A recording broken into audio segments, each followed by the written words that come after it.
Hello મિત્રો, નમસ્કાર, જય શ્રી કૃષ્ણ. આજે હું તમને મકર સંક્રાંતિ વિશે થોડું જણાવીશ કે શા માટે મકર સંક્રાંતિ આટલી બધી વિશેષ માનવામાં આવે છે.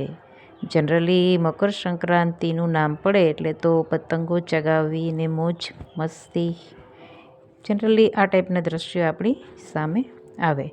પર ધાર્મિક દ્રષ્ટિએ એનું શું મહત્ત્વ છે એ ખૂબ જ ઓછા લોકોને ખ્યાલ હશે. તો આજે હું તમને થોડું એ વિશે જણાવીશ. ખાસ કરીને આજના દિવસે સૂર્યનારાયણ ભગવાન છે એ મકર રાશિમાં પ્રવેશ કરે છે એટલે મકર સંક્રાંતિ કહેવામાં આવે છે. પર સૂર્ય જનરલી એક રાશિમાં એક મહિનો રહે છે, તો દર મહિને સૂર્ય રાશિ બદલે છે. તો દર મહિને આમ તો સંક્રાંતિ જ ગણાય છે, પણ મકર સંક્રાંતિ આટલી વિશેષ શા માટે? એ પાછળ પણ એક કારણ છે કે સૂર્યનારાયણ ભગવાન છે એ વર્ષમાં બે અયાનમાં રહે છે, દક્ષિણાયન અને ઉત્તરાયણ.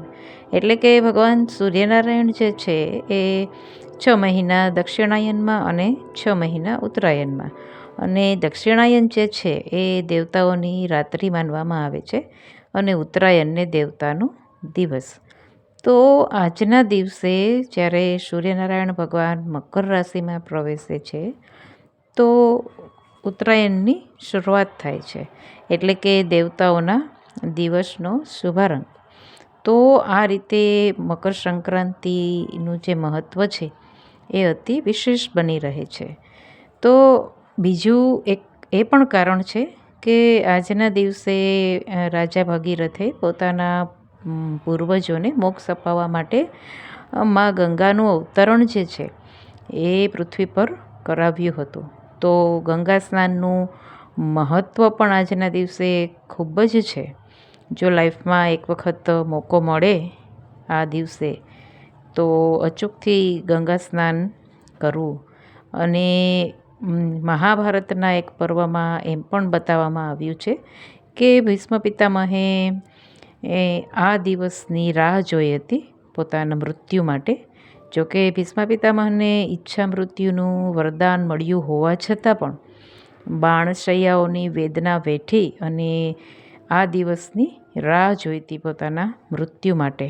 અને જે આ જ દિવસે એટલે કે સૂર્ય જ્યારે મકર રાશિમાં પ્રવેશ કરે છે ત્યારે ભીષ્મ પિતામહે પ્રાણ ત્યાગ્યા હતા. તો ક્યાંક ને ક્યાંક તમે અનુમાન લગાવી શકો છો કે આ દિવસે પિતૃઓના મોક્ષ માટે પણ અતિ વિશેષ આ દિવસને માનવામાં આવ્યો છે કે તમે પિતૃ રિલેટેડ કંઈ પણ કાર્ય કરવા માંગતા હો તો આ દિવસે અચૂકથી કરો અને પિતૃઓના નામે આજના દિવસે દાન અવશ્ય કરો. હવે આ દિવસે દાનનું પણ અતિ વિશેષ મહત્ત્વ બતાવવામાં આવ્યું છે. જો એમાં ખાસ કરીને સૂર્ય રિલેટેડ વસ્તુઓનું દાન જે છે એ તમે અચૂકથી કરો.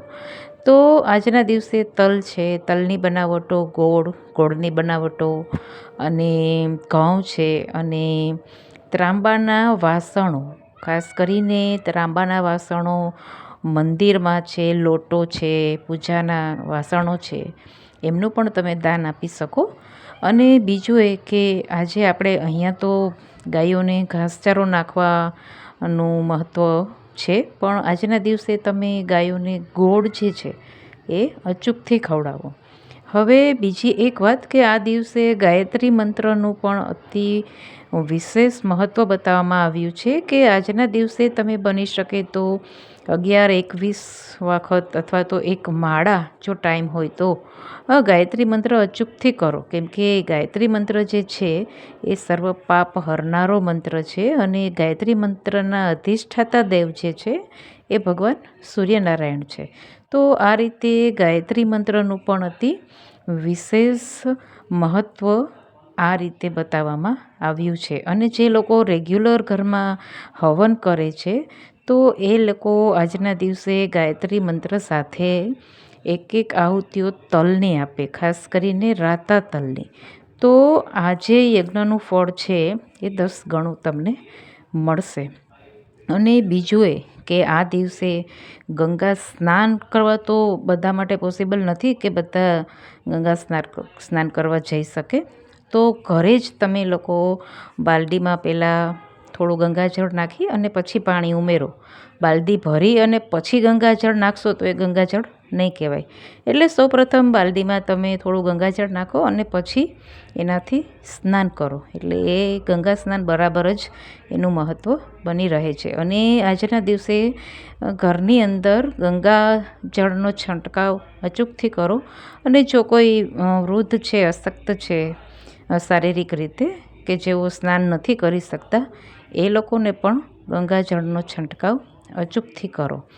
તો આ રીતે જોવા જઈએ તો મકર સંક્રાંતિનું પર્વ ખૂબ જ વિશેષ બની રહે છે. દાન, જપ, તપ, મોક્ષ આ બધા કાર્યો માટે આજનો દિવસ છે અતિ સર્વશ્રેષ્ઠ છે. ભગવાન સૂર્યનારાયણની ઉપાસના માટે પણ આ દિવસને શ્રેષ્ઠ માનવામાં આવ્યો છે. હા, અને બીજું એક કે આ દિવસે તમે લોકો આમ તો આખો દિવસ ધાબા પર જ રહેશો પતંગ ચગાવવા માટે, તો ભગવાન સૂર્યનારાયણને 3 વખત નમસ્કાર કરો અથવા તો પ્રણામ કરો અથવા તો ઓમ રીમ સૂર્યાય નમઃનો મંત્ર કરી અને તેમને અર્ઘ્ય જરૂરથી આપો. તો આશા રાખું છું કે મારી આ માહિતી તમને ગમી હશે. તો તમારા ફેમિલી, ફ્રેન્ડ અને ખાસ કરીને તમારા સંતાનો સાથે જરૂરથી શેર કરો. કેમ કે આપણી આવનારી પેઢી પાસે આપણી ભારતીય સંસ્કૃતિની જે પરંપરાઓ છે એ સચવાઈ રહે એ ખૂબ જ મહત્ત્વની વાત છે. કે આપણી જે સંસ્કૃતિ છે એના મૂળ જે છે એ આ રીતે આપણે જો શેર કરતા રહીશું તો સચવાઈ રહેશે. તો આ ધાર્મિક દૃષ્ટિએનું જે આપણા તહેવારોનું જે મહત્ત્વ બતાવવામાં આવ્યું છે કે ધાર્મિક દૃષ્ટિએ આપણા તહેવારો આટલા બધા ઇમ્પોર્ટન્ટ કેમ છે, એ ખાસ કરીને તમારા સંતાનો સાથે અચૂકથી શેર કરો. તો હવે હું મારી વાણીને વિરામ આપીશ અને મળીશ આવતા વિડીયોમાં. તો ત્યાં સુધી રજા લો. જય શ્રી કૃષ્ણ મિત્રો.